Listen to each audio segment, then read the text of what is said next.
on Coleman. Count on Coleman.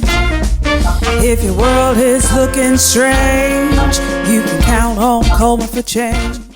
Hello, Baton Rouge, District 10 especially.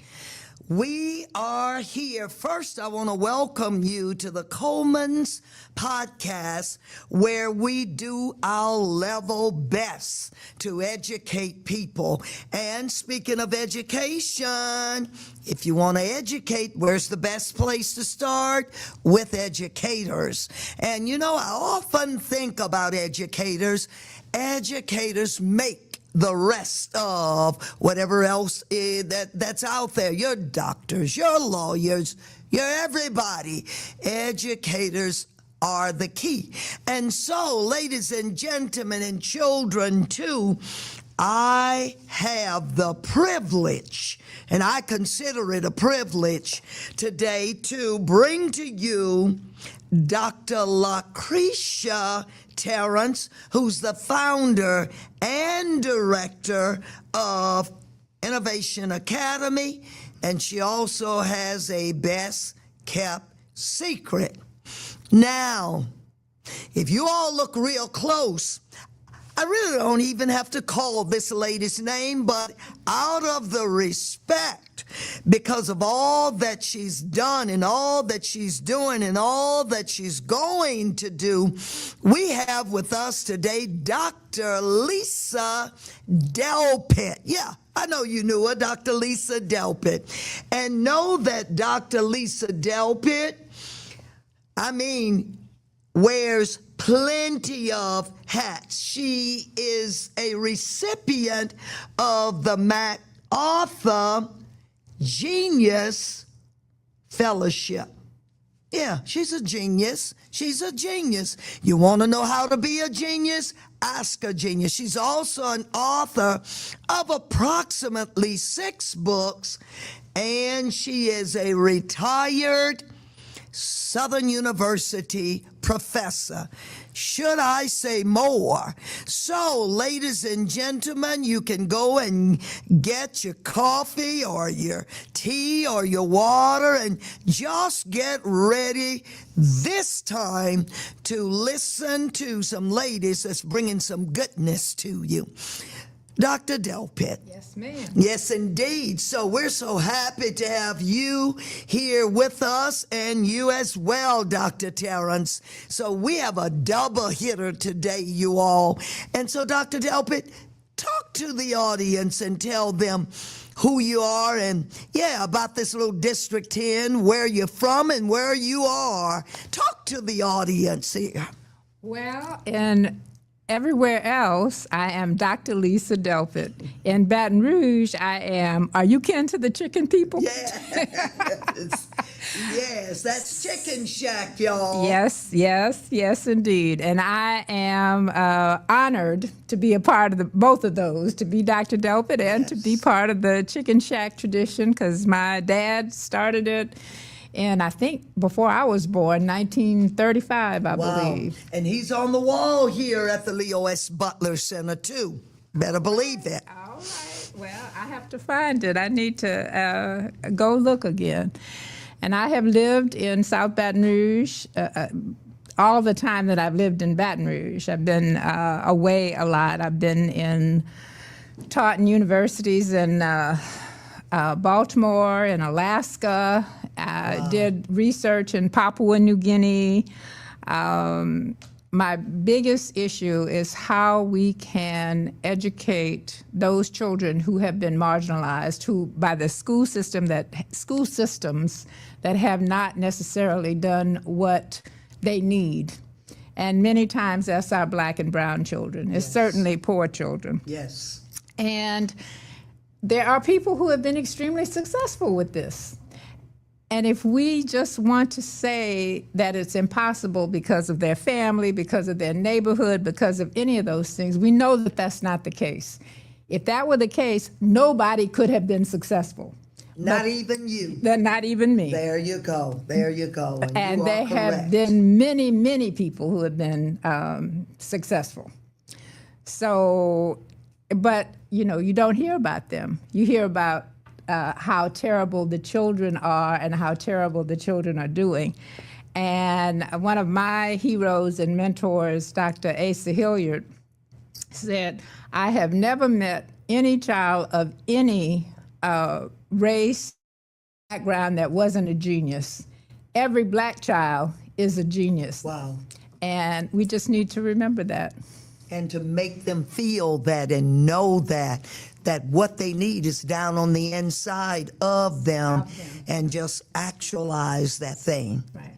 I tell children all the time, the answer to many of the questions that they're struggling with today, the cure for this and all of these things are on the inside of some of these children that are out here. We've just got to motivate them and keep telling them that it's there. It is there. Dr. Terrance, come on, tell us a little something about you. Yes, Dr. Lucretia Terrance, and I too am from South Baton Rouge. Born and raised in South Baton Rouge. My entire family went to McKinley. I am the only one that did not graduate from McKinley. I don't know. I'm not going to even. I'm not going to say it. I'm not going to say it. Don't say it. My entire family is from South Baton Rouge. So the Ferguson Schaefer family, we're all a Taylor family. Taylors grew up right and from the bottom is where we're from mostly. I grew up on Washington Street. Okay. So yes, great things, great people do come out of South Baton Rouge. That's right. To tell you a little bit about myself, I'm the founder and director, as you shared before, of the Edu Project Innovation Academy, where we offer learning experiences for students, especially students furthest from opportunity. I started this journey about 25 years ago. I used to work for East Baton Rouge Parish as a school teacher, then an instructional specialist, then became the STEM director before leaving and going to Dallas, Texas to become the innovation director.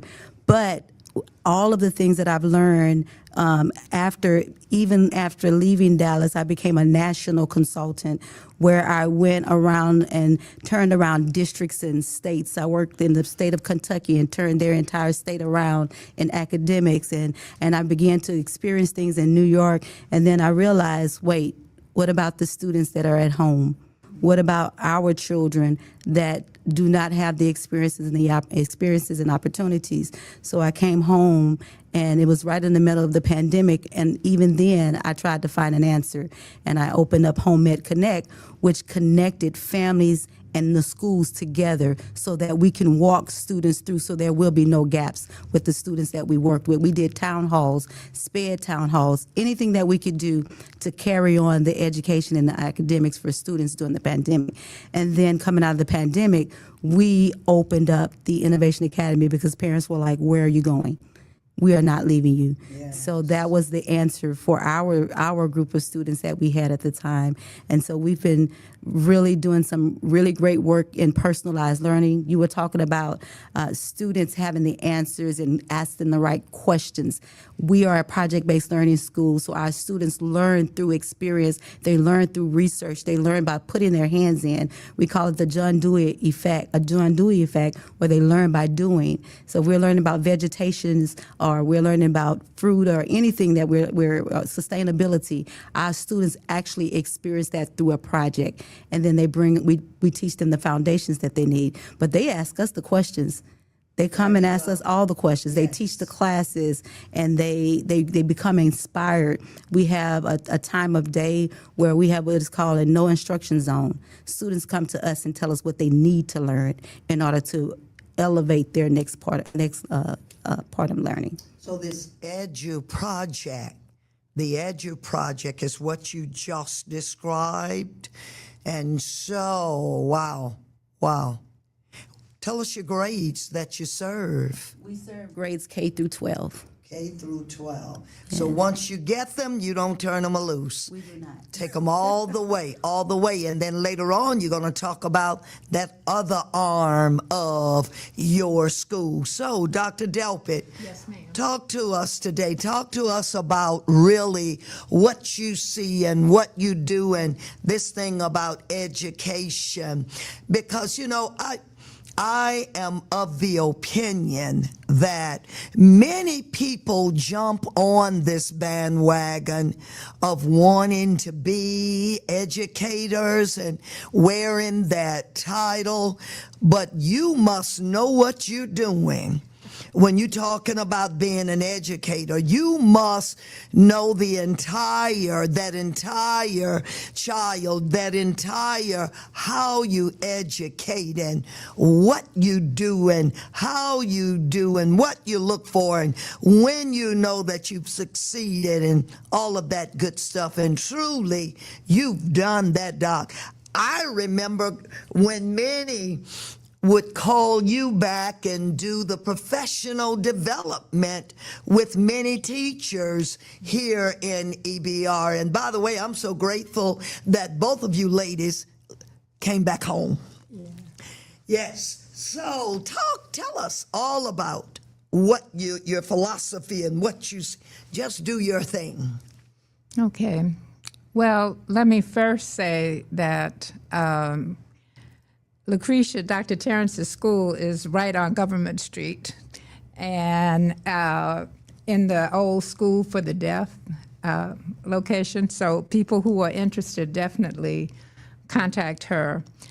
I believe, and this gets a little on the spiritual side here, that, and it's also from African traditional thought about children and about education.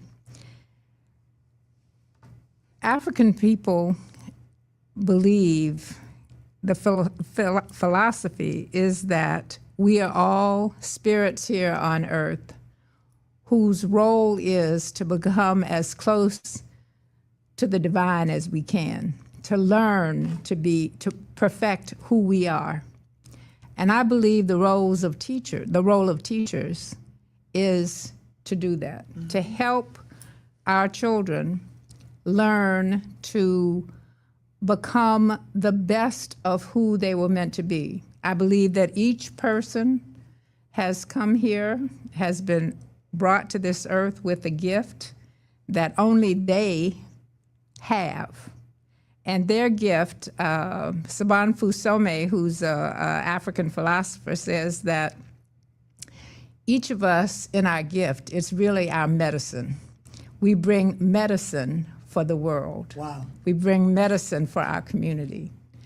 And the teacher's role then is to first locate and understand his or her own gift and medicine. And that is something that none of us spend enough time doing. And then understand that divine role that they have of bringing forth the gift of the children that we see. So when I go into the kindergarten class with Dr. Terrance at Dr. Terrance's school, I spend time looking closely at the children to see if I can determine what is the gift that they brought and how can I help them actualize that gift to become the best. See, when an older black teacher once said to me, look and see what the child is trying to be and help them become the best version of it. Some of our kids are leaders. It might look like they are just bossing people around. Yes, okay. But they are leaders. Some of our children are artists. They may look like they're just doodling and never doing anything useful. If we take that art and we show them that they can use their art, for example, to illustrate other children's stories. They can use the art for all the things that we want to teach them, to show how various aspects of mathematics are used. I work primarily with the babies, with the kindergarten, first graders, and always have.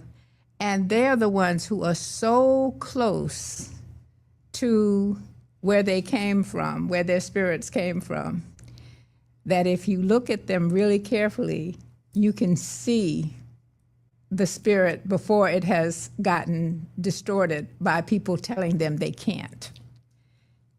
Wow. Keep going. I'm gleaning. You keep going. Keep going. Wow. Yes. So I think, we all look at different curricula and standards and all those, and those are fine. Matter of fact, we talk about, what the children might need, what they need to learn in first grade literacy before they do this, what they need to learn this. But the key is, I worked in Alaska for a while as a university professor there, and the Alaskan healers used to say, I can't heal you unless I know you. And I believe, in terms of teachers, I can't teach you unless I know you. So often, teachers or systems focus on training teachers in a particular curriculum or to do certain aspects of lessons. What they don't spend time asking them to do is look at and observe and figure out who this being is, who came. When in our culture, when someone has a baby, we ask, oh, what does she have? How much does it weigh? Yes. Are they doing healthy? Athabascan native Alaskans say, who came? That is their question. What is the spirit that came here, and what is it here to do? And so I believe that we need to spend time with teachers, helping them, first of all, touch their gift, because they all have different gifts too that have been beaten out of them. Yes. And then helping them use their process of discovering their gifts to see the gifts in the children in front of them. So tell me this, and I'm rocking right with you, yes. Would you say that at one time we had that going, and where did we lose it? And you just speak freely. This Coleman Cares podcast, freely. Well, let me just tell you that when my mother was a teacher, and she taught at McKinley for many, many years. Of course, she taught at the other place for her first couple of years of teaching, and then she moved to McKinley. And then, I don't know if people understand that history, but when DSEG came about, they did not move the children. They moved the best black teachers into white schools. And that is one of the things that happened, because That's right. I remember my mother saying to me that when she taught, I forget, Glen Oaks, which at the time was all white, she said that it was so much easier to teach at McKinley because she could appeal in many ways to the children's background, to their culture, to say, I know your grandfather. He would be so proud for you to do this. Or even, the world is saying you can't because this is only something for white people, but you can do this. Yes. I know you can do this. Yes. And she said it was so much harder to be able, even when the Glen Oaks became integrated, to be able to have that same conversation with the black students, because you couldn't have it in an integrated setting in the same way. So I don't want to say, integration was important, and we had to have integration, but we have to understand what we lost. And we lost, in many instances, black teachers, and many black teachers lost their jobs, period. But we lost the black teachers who spent time looking at these children and knowing, not having to question whether they were smart or not, because they looked like their own children and their own cousins, and they knew these were smart children. And they were able to then just teach to that brilliance. Now, we could really drop the mic right here, but I dare not drop it, Dr. Terrance, before you get a chance to share. And see, I am a firm believer that all children, all folk, all children have gifts, may open up at a different time, but that they all have gifts. And doctors, and see, y'all, I'm here with doctors today. You know, I'm the only, just a councilwoman here, but I'm here with some doctors today. And so, bottom line, we had what it took to excel. We had that, what we needed. And so that is of utmost importance. If you know, if you believe, you can achieve. If you know who you are and you know what's in you and the capabilities, and you got somebody just constantly pushing you and telling you, reminding you, because I believe they got something on the inside of them, a knower. So you just need somebody to remind you of what's in you and how far you can go. And that is, docs, that's what I'm going to say. Yes, indeed. And I would say, yeah, integration was necessary, but we want to ask the question, was that the best thing for us? And that is of utmost importance. And so those are the things that we must, we've got to get back to, as they say in the old church, to that old landmark. And teachers, that what they were the epitome of, you could, if you were a teacher, everything else was on the next level. If you were a teacher, you dressed like a teacher, you spoke as a teacher, you taught as a true teacher, and we just don't have that anymore. So, Doc, talk to us, Dr. Terrance, add a little more here to this conversation. One, I agree totally on everything that Dr. Delpit shared. One of the most important things for us is to restore that at the Innovation Academy. This is not a market tool or anything. You better let it be. Yes, ma'am. You better let it be. But it is so. I'm so passionate. Dr. Delpit will tell you, I have been advocating for Black and Brown students for the last 10 years around the country, just really fighting for giving resources, giving students opportunities, giving them experiences, pulling them out of the four walls of just the classroom. So we have spent the month of August in discovery.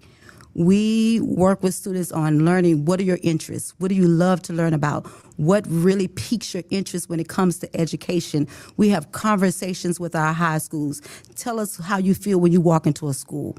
What's that feeling? And they were really real with us. We just talked about that this weekend. I did at the NAACP conference this weekend. I did What's Next for Education, and I talked to college students and I asked them how did they feel being a part of today's educational system. They feel left out. They feel like it's not necessary. Education is very much necessary. It is, and they want to fight for justice. I told them, if you want to fight for justice, you need to have the knowledge to know what to do and what to say. So that's where we went. But we stand on our core values of love, trust, and serve. We love each other because we know we need to get that back. We need to bring back a love of learning. We need to bring back a love of ourselves. We need to bring back a love of family, all the things that we've lost along the way. And then serve. How do we serve each other? How do we help our neighbor when our neighbor is in trouble? How do we help our peers when we don't fight them, we don't kill them? How do we restore those things?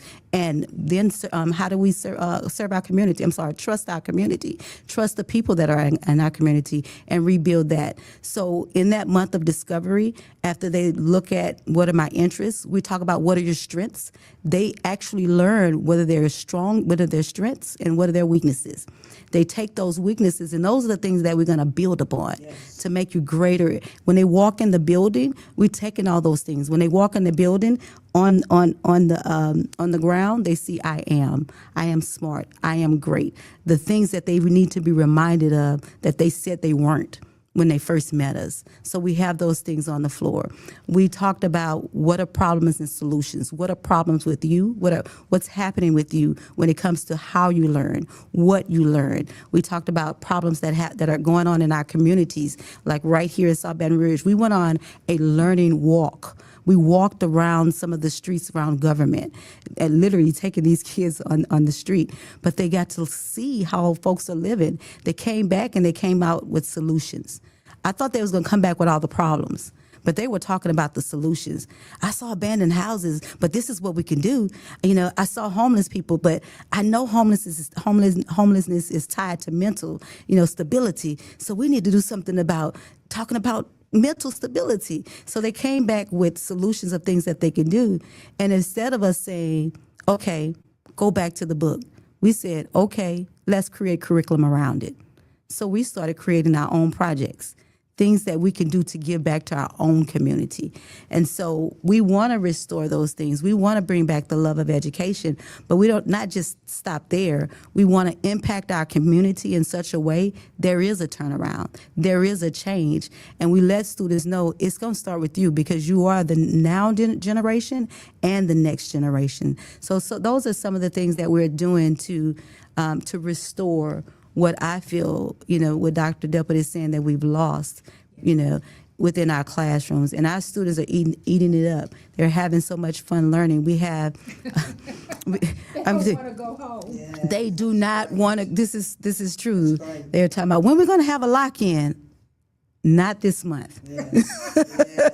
So, they're really excited about learning. They love going to the Innovation Lab, which is another no instruction zone classroom, because we're teaching them how to problem solve. We're bringing back the creativity. They can go in there. Every one of our high schools are graduating with an LLC, a small business certification. They're going to have their own business in their hand.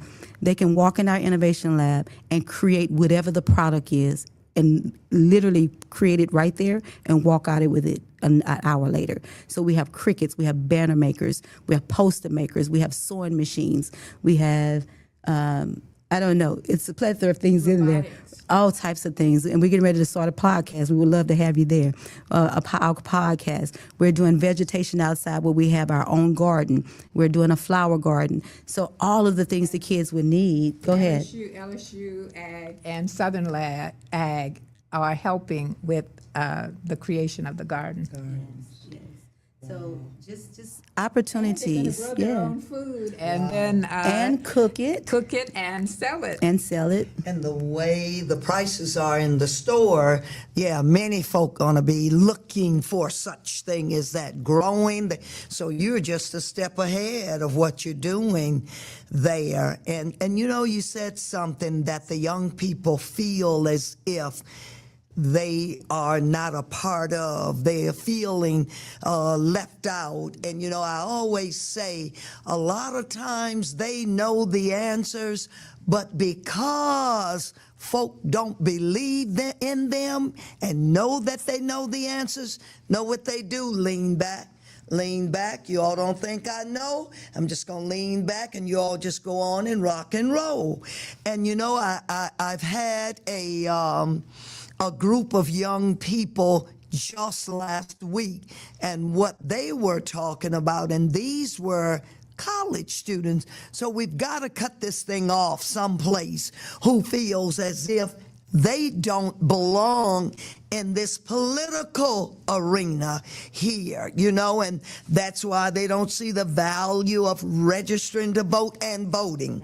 You can register, but if you don't vote, and so that is something that we must continue to work with. And so I gathered a group of them and I took them to a meeting with the infamous Ben Jeffers. Oh.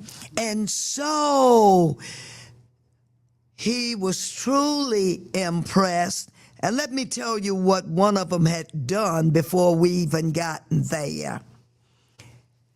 Had gone and looked him up, had done some research on him, and she said, I want to know who I'm meeting with. And when she got there and she was just looking around in that office, if you've never been there, you know, they got all kind of pictures up on the walls of him interacting with the presidents and the everybody. And so the young lady said, and she said a little something to him. He said, how you know that? She said, I did my research. And so all you've got to do is give them an opportunity. Y'all, this has been great. So tell us where you're located. Tell us the grade again and how anyone can get in touch with you, Doc. We are at 1120 Government Street, and you can reach us at 225-317-9457. And you can always also reach us at services@theeduproject.org. We are grades K through 12. We also have a postgraduate program where we are working with 10 boys that want to pursue a professional career in basketball. And all of those kids get an opportunity to, within this gap year, to have two courses. They're doing entrepreneurship and financial literacy. And they're also working with some dynamic professional athletes to do some skill training so that they can be ready for D1 when it's time to come around again. Wow, that's a great gap.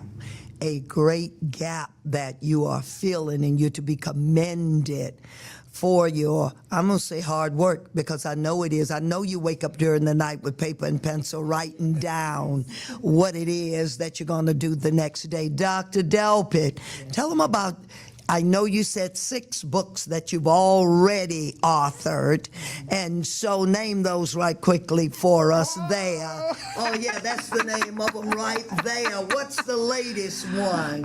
Well, the one that is actually the first book, which is it's a 30-year, now after 30 years, they're doing a republication of it, anniversary. It was called Other People's Children. Yes. Right.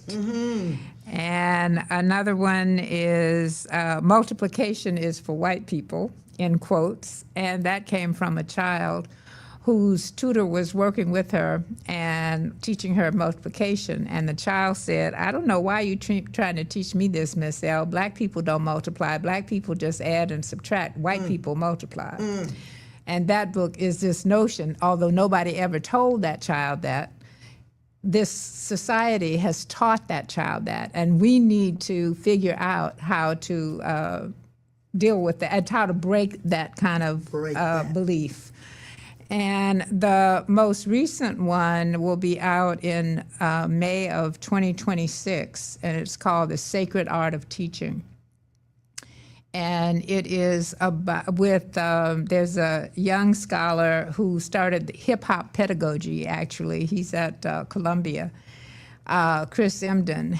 And one day I just realized Chris is maybe, 30 years younger than I am. So we thought it would be interesting to have conversations across gender, across the generations, across location, because he's in New York, across age, student level. He worked with high school, I worked with the little ones. And we ended up in the same place, just what I described to you about how we have to get to a new way of seeing children. So that's coming out, and still, tweaking it, still doing the various editing pieces. I also I don't know if you have time for it, but I just wanted to say, and you can cut it off if you need to, that one of the things you asked about what we lost, I went to all segregated schools. I went to Buchanan and I went to St. Francis Xavier, all black teachers, all black children. We learned that, what you learned. You have to do twice as good as the white kids in order to get half as far. So we were taught that we were brilliant and that we could be, and that there were no excuses. You know, you can't say it's because I'm black because the teachers were black. You can't say because I'm poor because a lot of the teachers came from poor community families. That's right. So when I was in high school, no, when I was in college, one of my nephews, who was only 6 years younger than me, was in high school. And I remember asking him, he had gone to mostly integrated schools. Those 6 years made that much difference. And I asked him, Joey, why are you getting a D in chemistry? I don't understand. Why is that? Why? And he said, what do you want from me? The white kids get C's. And that is that's related to integration, but it's also related to how we have dropped the ball. Yes. About making sure that these children don't think that they need to be not as good as white children, but right. twice as good as white children. That's right. So I just wanted right. to share that That's story. a great sharing there. And ladies, I want to thank you all as we come to a close here. And we close this time, but there's always a next time. I want you ladies to know, because this has been great. And audience, we want to remind you to like, share, and subscribe here. So we thank you for joining us, and I know that you will glean something from both of these doctors here today. And I want you to remember that Coleman cares. Count on Coleman. Count on Coleman. If your world is looking strange, you can count on Coleman for change.